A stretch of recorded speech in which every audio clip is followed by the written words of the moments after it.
শিক্ষার্থীরা আমাদের গ্রহণ করলে আমরা শিক্ষার্থীদের জন্য যে ইশতেহার দিয়েছি সেই ইশতেহার অনুযায়ী সর্বোচ্চ চেষ্টা করে কাজ করব ইনশাআল্লাহ। রাজশাহী বিশ্ববিদ্যালয়কে শিবিরের ঘাঁটি বলা হলেও অবাক করার বিষয় হচ্ছে বিশ্ববিদ্যালয়টির ইতিহাসে এখন পর্যন্ত ইসলামী ছাত্র শিবির সমর্থিত কোনো প্রার্থী বিশ্ববিদ্যালয় কেন্দ্রীয় ছাত্র সংসদের ভিপি হতে পারেননি। তবে এবার মোস্তাকুর রহমান জাহিদের হাত ধরে নতুন ইতিহাস লিখল শিবির। ৩৫ বছর পর রাজশাহী বিশ্ববিদ্যালয়ে অনুষ্ঠিত রাকসু নির্বাচনে সহসভাপতি অর্থাৎ ভিপি পদে বিজয়ী হয়েছেন ছাত্র শিবির সমর্থিত প্যানেলের প্রার্থী মোস্তাকুর রহমান জাহিদ। আমাদের আজকের ভিডিওতে আলোচনা করব মোস্তাকুর রহমানকে নিয়ে। কে এই মোস্তাকুর রহমান, কেন তিনি ভূমিধস জয়লাভ করলেন, তার আকাশছোঁয়া জনপ্রিয়তার কারণ কি, বিস্তারিত জানতে ভিডিওটির শেষ পর্যন্ত আমাদের সাথেই থাকুন। মোস্তাকুর রহমানকে নিয়ে কিছু বলার আগে মূল ভিডিওটি শুরু করব অন্য একজনের প্রসঙ্গ টেনে। তিনি শহীদ শরীফুজ্জামান নোমানী। নোমানী ছিলেন রাজশাহী বিশ্ববিদ্যালয়ের শিবিরের প্রধান, যাকে নির্মমভাবে শহীদ করে দেয় ছাত্রলীগ। বলা হয় শহীদেরা কখনো মরে না। আমরা জানি সকল মানুষই মরণশীল। শহীদেরা অন্যের চাইতে আরও নির্মমভাবে হাত পা কর্তিত অবস্থায় মৃত্যুবরণ করেন। তারাও মৃত্যুর পর আর ফিরে আসেন না। তারা মরেন না, তাদেরকে মৃতদের মধ্যে সামিল করবে না। এ বিষয়ে আল্লাহ তাআলা কোরআনুল কারিমে একাধিকবার বলেছেন, যে নোমানী স্লোগান শুনে রাকসুর নির্বাচিত সবাই কান্না করছে, সেই নোমানী ছিলেন হাসিনার ফ্যাসিবাদী আমলে ক্যাম্পাসে শহীদ হওয়া প্রথম ছাত্র। মূলত নোমানীকে শহীদ করার মধ্য দিয়ে ক্যাম্পাসগুলোতে ছাত্রলীগের দখলদারিত্ব এবং সন্ত্রাসের সূচনা হয়েছিল। বুয়েটের আবরার ফাহাদের মাধ্যমে যে ক্যাম্পাস সন্ত্রাসের চূড়ান্ত রূপ সবাই দেখেছিল, তা মূলত শুরু করেছিল নোমানীকে দিয়েই।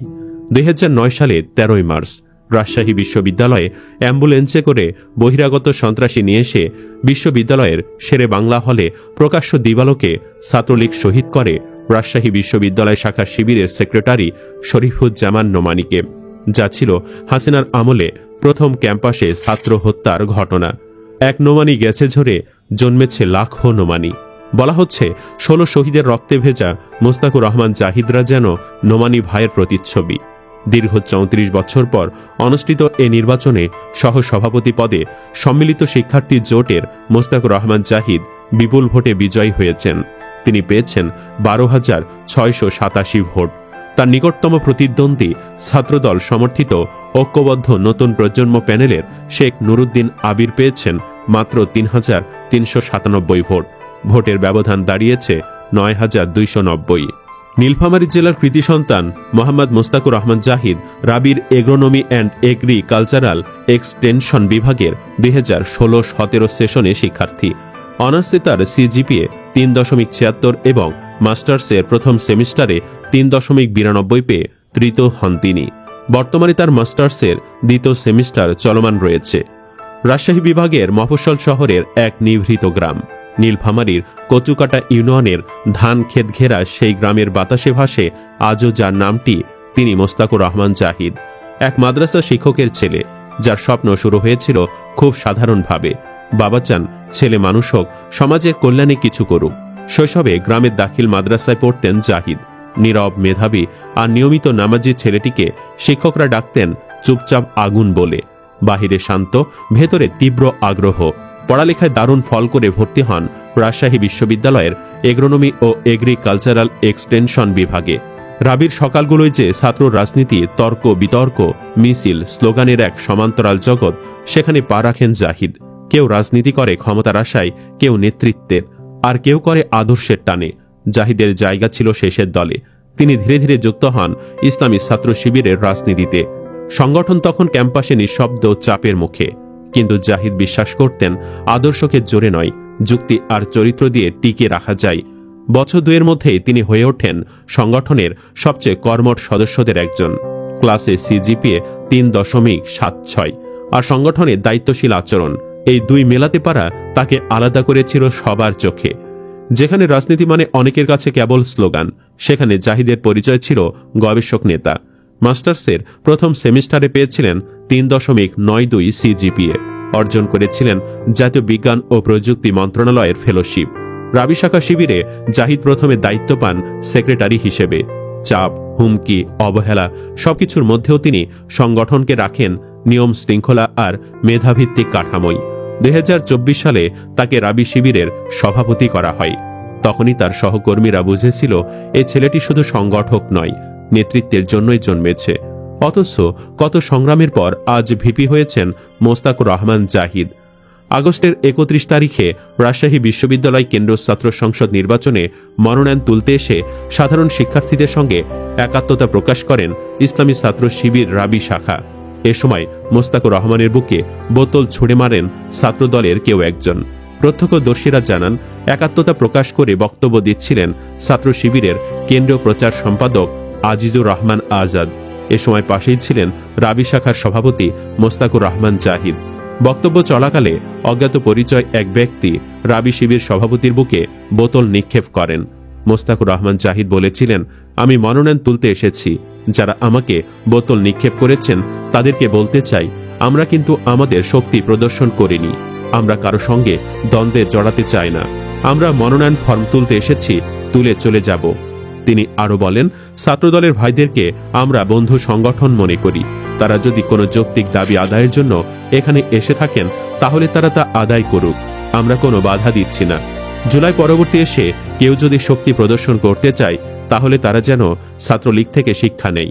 এমন সংগ্রামী নম্র ভদ্র কজন ছেলে রাকসুতে মোস্তাকুর ভিপি হওয়ায় খুশির জোয়ার বইছে ক্যাম্পাসে বেশিরভাগ শিক্ষার্থীর মধ্যে।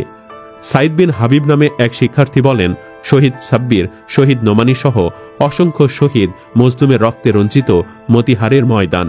শৈশব কৈশোরে অশ্রুসিক্ত হওয়া বহু গল্পের ভূমি আর লড়াই সংগ্রামের সাক্ষী রাজশাহী বিশ্ববিদ্যালয়।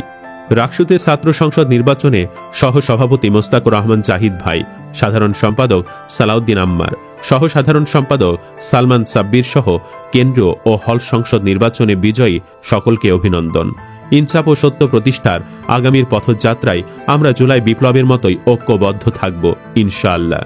মোস্তাকুরও অবশ্য সেই প্রত্যয়ই ব্যক্ত করেছেন। নির্বাচিত হয়ে মোস্তাকুর রহমান বলেন, আমাদের বিজয়ের মূল কৃতিত্ব শিক্ষার্থীদের। যারা পরাজিত হয়েছেন তারাও আমাদের সহযোদ্ধা। তাদের মধ্যেও লিডারশিপের গুণাবলী রয়েছে। আমরা নবনির্বাচিতদের পক্ষ থেকে তাদের প্রতি শ্রদ্ধা জানাই। আশা করি তারা সবসময় আমাদের সহযোগিতা করবেন। আমরা সবার ইশতেহার একত্র করে সমন্বয় করে অগ্রাধিকারের ভিত্তিতে কাজ করব। তিনি আরো বলেন, জুলাই বিপ্লবের পর ফ্যাসিবাদ বিরোধী প্রতিটি দল রাকসুর জন্য আন্দোলন করেছে। নানা ষড়যন্ত্রের পর অবশেষে রাকসু হয়েছে, আলহামদুলিল্লাহ। এই সফলতার জন্য রাজশাহী বিশ্ববিদ্যালয়ে প্রতিটি শিক্ষক, কর্মকর্তা, কর্মচারী এবং সাবেক শিক্ষার্থীকে কৃতজ্ঞতা জানাই।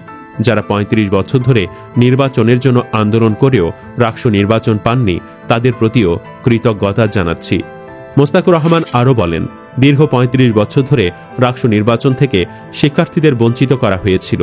দীর্ঘ অপেক্ষার অবসান ঘটিয়ে অবশেষে রাকসু হয়েছে। এখানে ছাত্র শিবির যেমন আন্দোলন করেছিল, পাশাপাশি অন্য ছাত্র সংগঠন শিক্ষার্থীরাও এই আন্দোলনে যুক্ত হয়েছিল। নানা জল্পনা কল্পনা রাকসু বানচালকারী গোষ্ঠীর অপতৎপরতার বিরুদ্ধে গিয়ে নির্বাচন সম্পন্ন হয়েছে। সবার প্রতি কৃতজ্ঞতা জানাচ্ছি। উল্লেখ্য, এবারে রাকসু নির্বাচনে ভিপি, এজে সহ 20টি পদে জয় পেয়েছে ইসলামী ছাত্র শিবির। 3টি পদে জয়ী হয়েছেন ছাত্রদল প্যানেল ও স্বতন্ত্র প্রার্থীরা। ক্রীড়া সম্পাদক পদে জয় পেয়েছেন ছাত্রদলের প্যানেল থেকে নার্গিস খাতুন। বিজ্ঞান ও প্রযুক্তি সম্পাদক পদে জয় পেয়েছেন রাজশাহী বিশ্ববিদ্যালয় সায়েন্স ক্লাবের সহ সভাপতি ও স্বতন্ত্র প্রার্থী তোফায়েল আহমেদ তোফা। অন্যদিকে সাধারণ সম্পাদক অর্থাৎ জিএস পদে স্বতন্ত্র প্রার্থী সালাউদ্দিন আম্মার জয়ী হয়েছেন 11,537 ভোট পেয়ে। তার নিকটতম শিবির সমর্থিত প্রার্থী ফজলে রাব্বি ফাহিম রেজা পেয়েছেন 5,729 ভোট। ব্যবধান দাঁড়িয়েছে 5,808 ভোটে। সহ সাধারণ সম্পাদক পদে শিবির সমর্থিত সালমান সাব্বির 6,971 ভোট পেয়ে জয়ী হয়েছেন। তার নিকটতম প্রতিদ্বন্দ্বী ছাত্রদল সমর্থিত জাহিন বিশ্বাস এশা পেয়েছেন 5,941 ভোট। ব্যবধান মাত্র 1,030 ভোট। ঘোষিত ফলাফলের পর বিশ্ববিদ্যালয় ক্যাম্পাসে উৎসবমুখর পরিবেশ দেখা যায়। দীর্ঘ বিরতির পর অনুষ্ঠিত এই নির্বাচনে শিক্ষার্থীরা উচ্ছ্বাস প্রকাশ করে বলেন, এটি বিশ্ববিদ্যালয়ের গণতান্ত্রিক চর্চার নতুন সূচনা। সুপ্রিয় দর্শক, মোস্তাকুর রহমানকে কেমন লেগেছে আপনার কাছে? কমেন্ট বক্সে জানিয়ে দিন আপনার মতামত। ভিডিও ভালো লাগলে লাইক দিন এবং শেয়ার করুন। আর অবশ্যই চ্যানেলটি সাবস্ক্রাইব করুন। ধন্যবাদ।